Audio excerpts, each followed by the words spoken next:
من عجائب ما روى أهل السير عن أحمد بن مسكين أحد علماء القرن الثالث الهجري في البصرة، قال رحمه الله: امتحنت بالفقر سنة 219 فلم يكن عندنا شيء، ولي امرأة وطفلها وقد طوينا على جوع يخسف بالجوف خسفا، فجمعت نيتي على بيع الدار والتحول عنها، فخرجت أتسبب لبيعها، فلقيني أبو نصر فأخبرته بنيتي لبيع الدار، فدفع إلي رقاقتين من الخبز وبينهما حلوى وقال: أطعمها أهلك، ومضيت إلى داري. فلما كنت في الطريق لقيتني امرأة معها صبي، فنظرت إلى الرقاقتين وقالت: يا سيدي، هذا طفل يتيم جائع ولا صبر له على الجوع، فأطعمه شيئا يرحمك الله. ونظر إلي الطفل نظرة لا أنساها، وخيل إلي حينئذ أن الجنة نزلت إلى الأرض تعرض نفسها على من يشبع هذا الطفل وأمه. فدفعت ما في يدي للمرأة وقلت لها: خذي وأطعم ابنك، والله ما أملك بيضاء ولا صفراء، وإن في داري لمن هو أحوج إلى هذا الطعام. فدمعت عيناها وأشرق وجه الصبي، ومشيت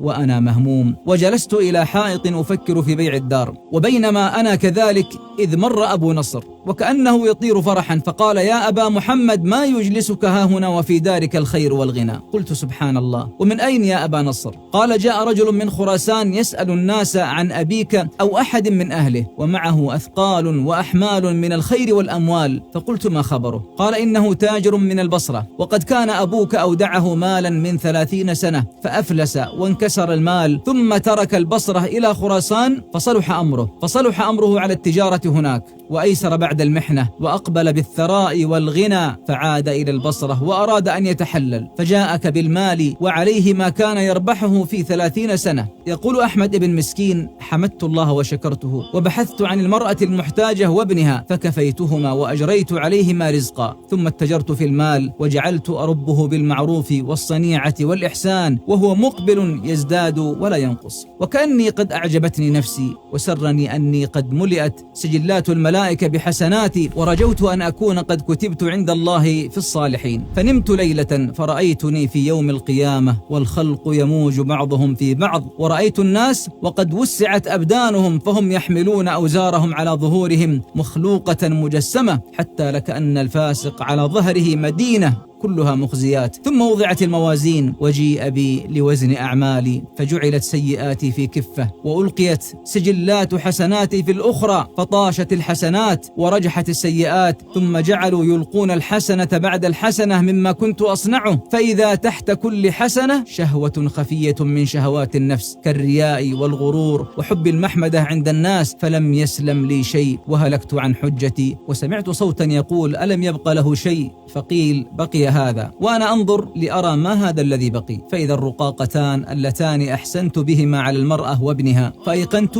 أني هالك، فلقد كنت أحسن ب100 دينار ضربة واحدة، فما أغنت عني، فانخذلت انخذالا شديدا. فوضعت الرقاقتان في الميزان، فإذا بكفة الحسنات تنزل قليلا، ورجحت بعض الرجحان، ثم وضعت دموع المرأة المسكينة التي بكت من أثر المعروف في نفسها ومن إيثار إياها وابنها على أهلي، وإذا بالكفة ترجح ولا تزال ترجح، حتى سمعت صوتا يقول: قد نجا، فلا تحقرن من المعروف شيئا، ولو أن تلقى أخاك بوجه طلق، واتقوا النار ولو بشق تمرة. خاتمة: لا يبقى العمل الصالح في ميزان الحسنات إلا إذا كان خالصا لله، فلا تعجب بما فعلت، حتى وإن كان كبيرا، فهو مال الله قد ابتلانا به ليرى صنيعنا فيه.